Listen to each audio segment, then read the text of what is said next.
Jangan saya dibully-bully. Kali ini saya nggak akan terima.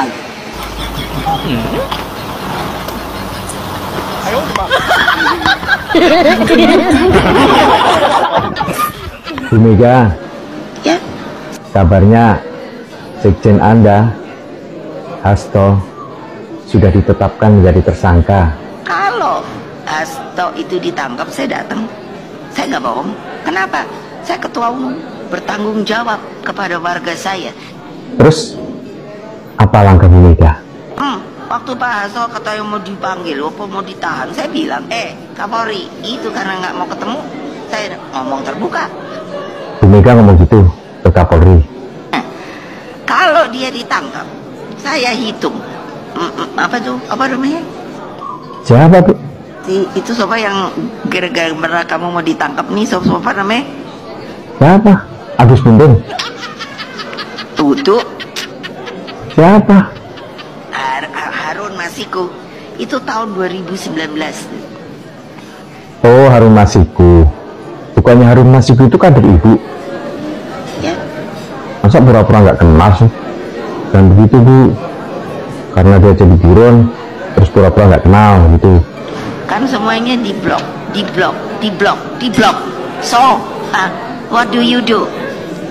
Nanti misalnya Hasto ikut jejak Harun Masiku, kabur juga, pura-pura nggak kenal juga nanti Bu Mega. Ya. Coba saya tanya Pak Hasto dulu ya, Bu. Bener nggak Pak Hasto jadi tersangka? Pak Hasto, apa benar Pak Hasto sudah ditetapkan jadi tersangka? Kami semua menangis. Kok malah nangis sih, Pak? Jadi ikut sedih. Sudah Pak, jangan nangis, Pak. Kami semua menangis.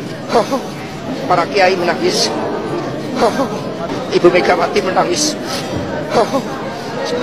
Kami tidak menyangka.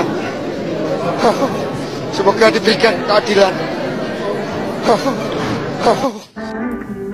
Tenang, Ibu Mega akan membela dan melindungi, bro.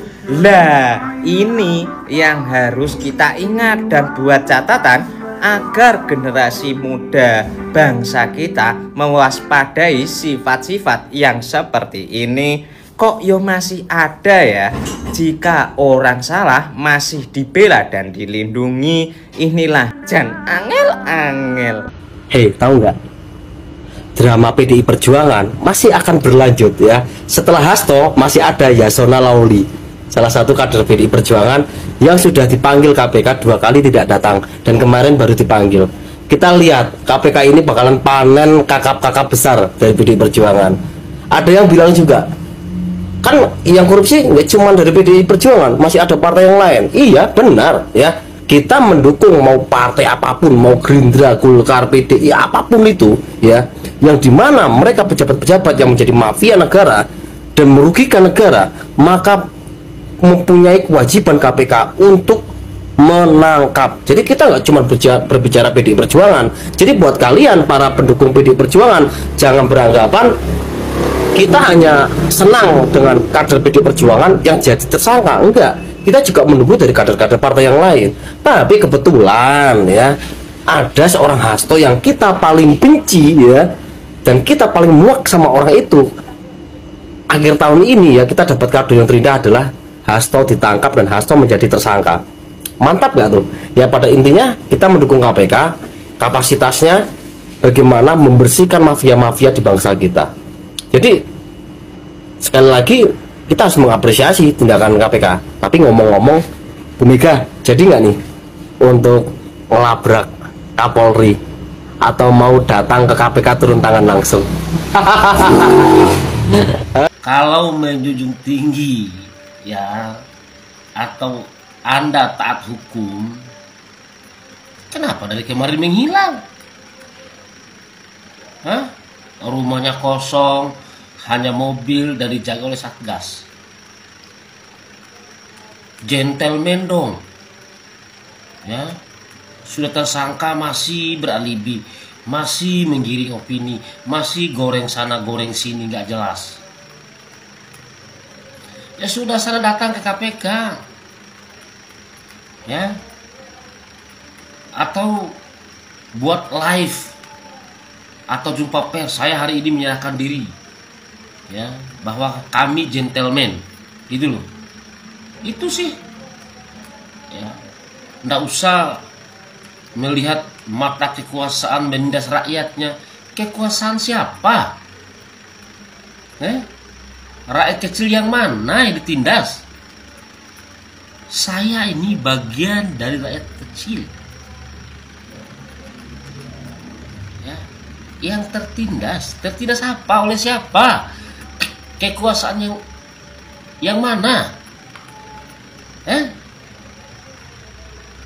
Pak Prabowo, kalau bisa dibilang, mohon maaf, belum seumur jagung beliau memimpin negara ini. Ya, terasa ya sudah 10 tahun. Kenapa?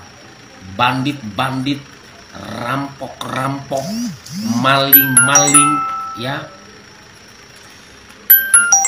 yang mengkoyak-koyak uang masyarakat, uang negara, diringkus satu persatu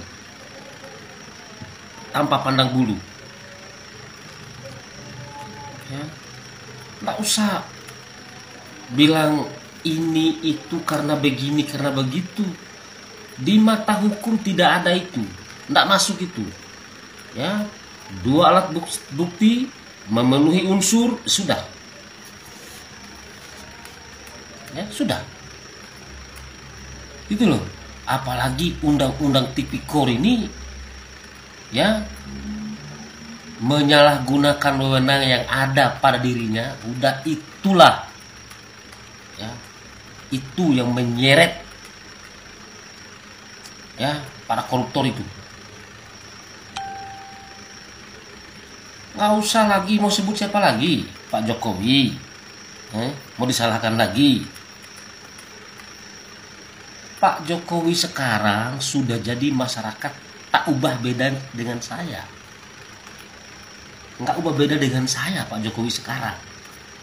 Dalam artian, tanda kutipnya, masyarakat umum, masyarakat biasa. Pertanyaan juga sih, ya. Lalu kenapa sekarang pada PDIP ini menggempur, betul-betul menggempur Pak Jokowi dan keluarganya? Ya, sampai ada kata si Deddy Sitorus itu, mohon maaf kami telah melahirkan apalah itu. Masya Allah. Ya, di penghujung maut aja kalian masih menyalahkan orang, bukan tobat. Ya, gentle, serahkan diri. Udah, lebih gentle tuh stop. Ya, nggak usah lo sampai baca sambil baca gitu. Tahu itu ada layar atau ada tulisan, kamu baca itu, ya, almarhum Bung Karno dibawa-bawa juga, ya. Heran saya Hasto ini, gitu loh. Selalu orang disalahkan, selalu orang. Kekuasaan menindas rakyatnya, apanya, siapa yang menindas? Kalau istilah kata, masak nasi juga belum matang tuh Pak Prabowo mimpin negara ini, ya. Tapi hasilnya wow, luar biasa. Itu yang diinginkan oleh masyarakat atau wong cilik yang kalian bawa-bawa itu. Bukan hanya omon-omon, bukan omon-omon, bukan.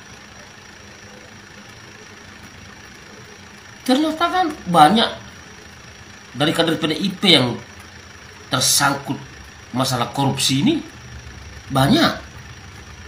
Ya, di TikTok saya lihat si Deddy Sitorus diisukan gravitasi 3 miliar.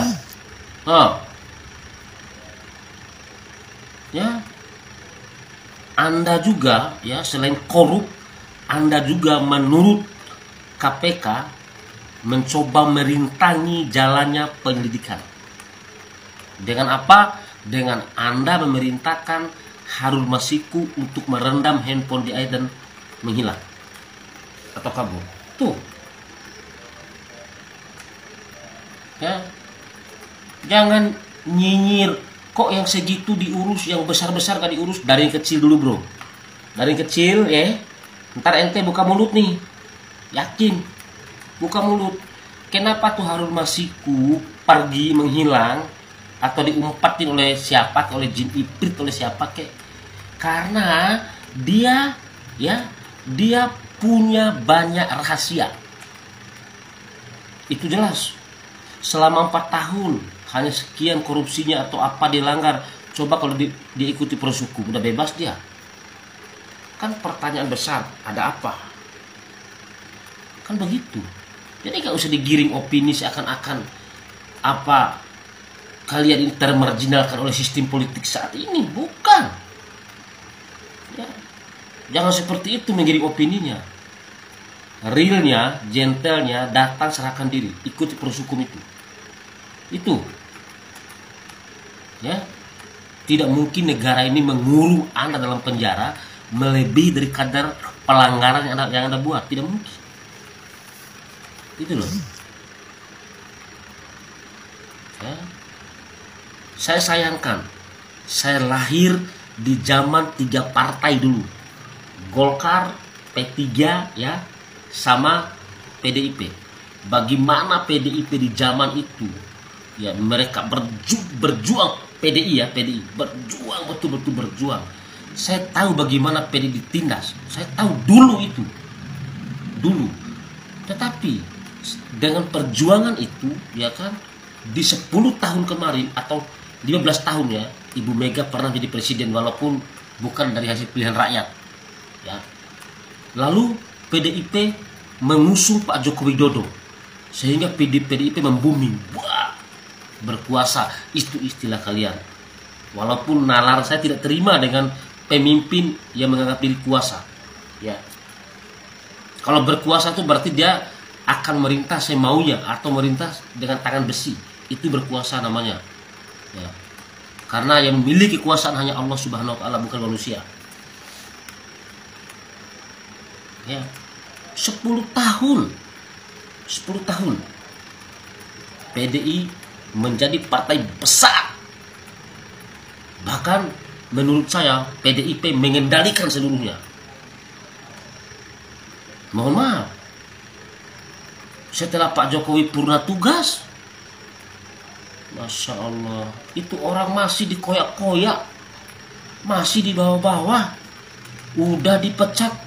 Pak Jokowi jawab dengan santun, kita hargai keputusan partai.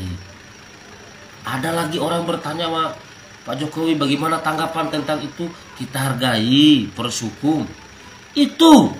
Jadi nggak usah Anda bilang hargai proses hukum, lalu Anda mencela orang, mencari kesalahan orang. Itu loh. Kalaupun punya bukti, ya siapapun yang menurut Anda itu melanggar, buka seterang-terangnya di depan KPK. Buka aja. Buka. Gitu loh. Nah, nggak usah lagi bilang ya menindas rakyat kecil, termarginal, apa semua apalah, itu nggak usah.